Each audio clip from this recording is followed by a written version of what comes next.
This is tick pullback, E-mini S&P, E-mini Nasdaq. I want to show you how the out of sample results for this work. This has not been changed in 3 years, and I'm going to show you how. Let me format the strategy. I'm offline here, and so it's going to show no account. So format strategies, test tick pullback. No input, so that can't be changed. How do you know the code hasn't been changed?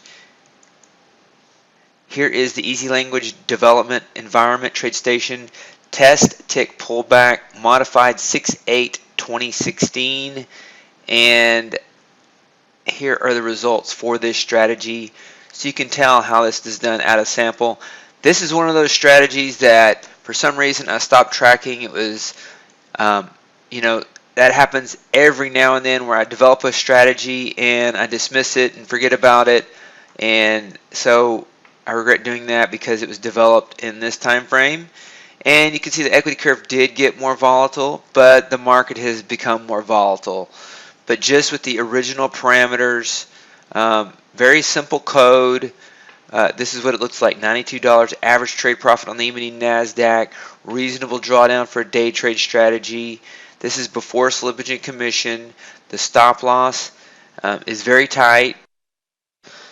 The stop loss is actually just $300, and so that's one of the reasons whenever you use a $300 stop loss, you're going to have a small percentage of profitability because markets fluctuate, and if you're still the closer you are to those fluctuations, the lower your percentage profitability is.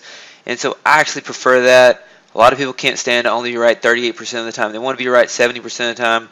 You can't improve that if you increase your stop loss and then bring in a profit target that's close. You can, dial it into 70 or 80% winners at times.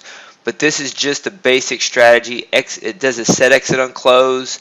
And so when we automate that, we'll need to exit at the 1 minute before the close. That could slightly change the results, but I haven't changed it yet because I wanted you to see the results with the raw strategy that was developed 3 years ago without changing it.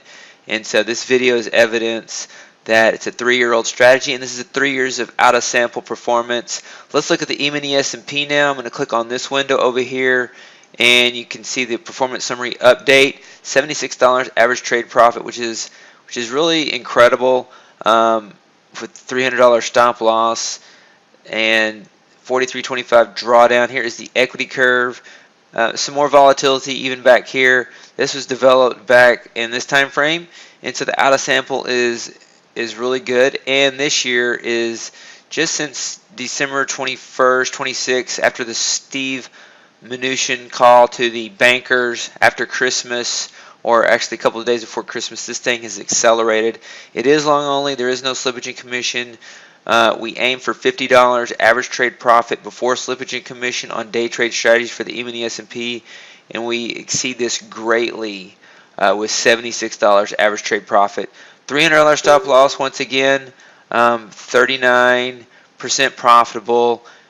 You could mess with this. We could make this strategy better. I'm showing you in its raw form from when it was developed 3 years ago. So this is E-mini S&P and E-mini Nasdaq tick pullback, new strategies that I'm presenting and offering, but an old strategy as far as when it was developed 3 years ago.